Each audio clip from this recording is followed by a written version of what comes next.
In this video, I am going to explain muscle anatomy that are important for lateral movement of core. You're looking core from lateral view. This is left side. I'm going to explain muscles on lateral part, side part. Let me explain this muscle first. This is external oblique. External oblique. And deep to this muscle, there's one more oblique muscle. You don't see that. You see partially of this muscle. This is internal oblique. Internal oblique. External oblique and internal oblique. What is main function of these oblique muscles? One function is of course trunk flexion. Next one is rotation. And today's main movement, one more movement, that is side bend. Okay, flexion is basically sit-up movement. Rotation is you literally rotate core. What is side bend? Basic movement is this kind of stretch. You know, this person stretches out abdominal area, this part. Now, this is what side bend is. You bend core to lateral way. That is side bend. Okay? External oblique and internal oblique do side bend. Thus, if these muscles get tight, it's hard to go for this kind of stretching, side bend stretching. I will talk about this clinical application for later. Anyhow, external oblique and internal oblique, they do side bend. Let me explain one more muscle from this picture. That's this one. This is latissimus dorsi. This is actually shoulder muscle. This is not a core muscle. However, anatomically, it's on core area. It starts from pelvis, sacrum, and fascia around low back. Thus, if you have tight latissimus dorsi, that tightness inhibits side bend. Okay, when you do this kind of a side bend stretching, and when you feel tightness around pelvis area and on posterior part, most likely your latissimus dorsi is tight. You don't find this kind of information on anatomy book nor website. However, I believe latissimus dorsi is important for core side bend. When you feel tightness around here, maybe your latissimus dorsi is tight. Okay, I explained three muscles. External oblique, internal oblique, and latissimus dorsi. Let me explain one more muscle that is important for side bend movement. That is this one. This is quadratus lumborum.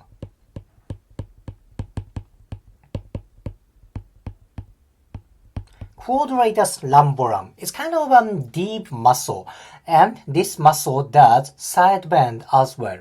Thus, if quadratus lumborum gets tight, that inhibits side bend movement. Of course, you cannot do this kind of stretching.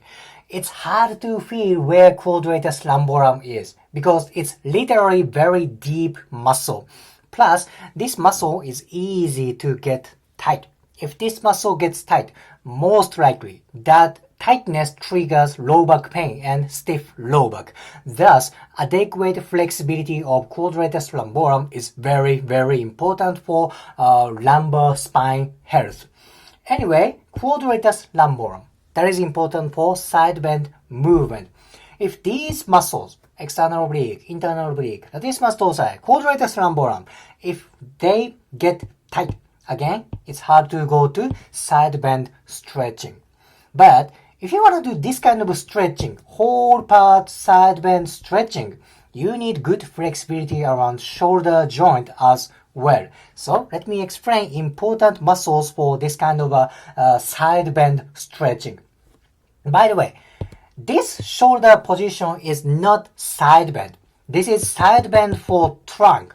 But anatomically, side bend is not a good terminology for shoulder movement. This position is called abduction. Okay, this is shoulder abduction position. So, when related muscles get tight, it's hard to go to this nice shoulder abduction position. Let me explain what kind of muscles are important for shoulder abduction. I see this is important area. By the way, this is posterior view. This is back side.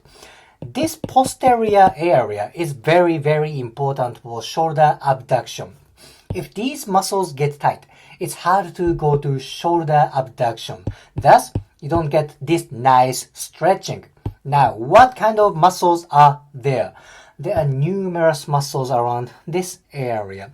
Let's say this one. This is teres major. Teres major. This is teres minor. This is infraspinatus. Teres minor and infraspinatus are part of rotator cuff muscles. Anyhow, what is this one? This is triceps brachii.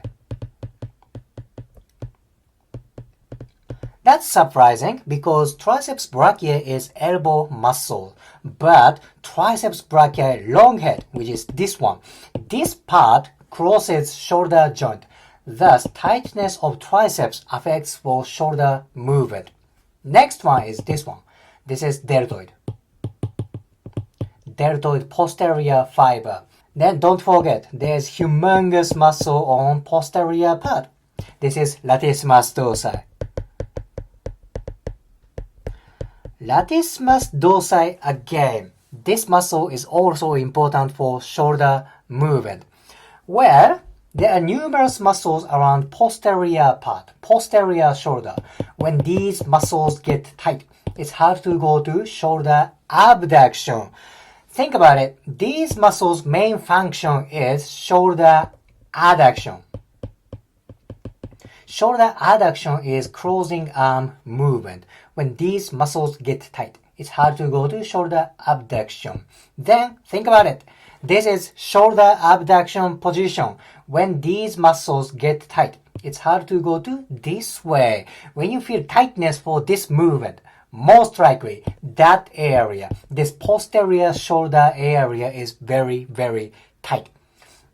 Again, when you want this kind of good, nice stretching, you need good core side bend. You need good flexibility for abdominal muscles and deep muscles.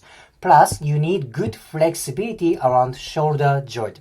I believe that posterior shoulder area is very, very important for shoulder abduction movement.